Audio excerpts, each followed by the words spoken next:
All right, so I'm just an idiotic, stupid dog, and this is kind of going to be a dog headline news. The big story is there was a magnitude 4.8 earthquake in the heart of the Big Apple, New York, US of A. Them New Yorkers, they were taking it in stride. New York is a tough, fast city, okay? Ain't no pussy city like L.A. There wasn't a single injury because New Yorkers are tough as nails. They don't bow down to a freaking, earthquake magnitude 4.8. Magnitude 4.8 don't scare the New Yorkers. You know what I'm saying?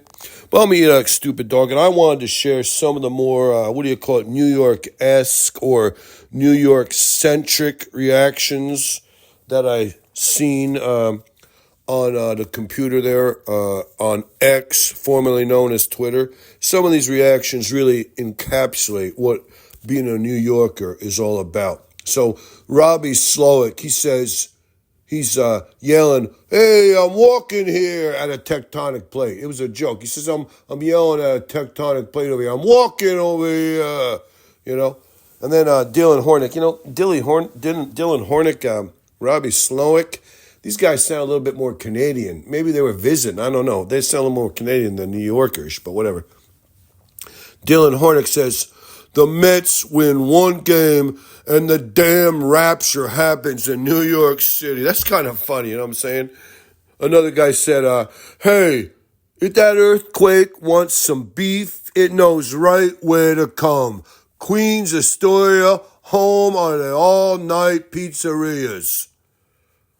Another guy, Drew Austin, he said, thank God this happened in the morning. Imagine how many espresso martinis would have been spilled over here. Another guy, I think his name was Kalulus Kanosians, he says, that earthquake was so retarded.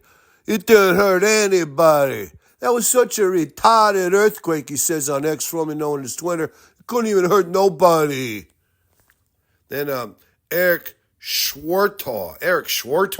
This is like there's a lot of different kinds of people. It's an eclectic culture. He says, after the earthquake, I couldn't help but wonder. Ooh, what a great one that one was.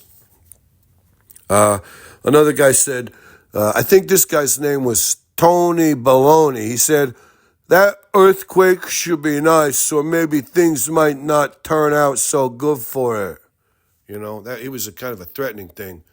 Then another guy, he said, it's incredible. New Yorkers experience an earthquake and everyone is like, was that a train? Did our laundry machine break? Is that a truck passing by? And now I realize we never have any peace over here.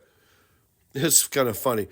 Another guy, he kind of used the over here thing. He said, I think this guy's name was Dino Squito. He said, hey, what am I over here? That earthquake was like a puff pastry. I don't know if I like that one that much, but John Hollinger, now that sounds like a New Yorker. It sounds like maybe a writer from New York. See what I'm saying? John Hollinger said, first of all, it was a very New Jersey earthquake.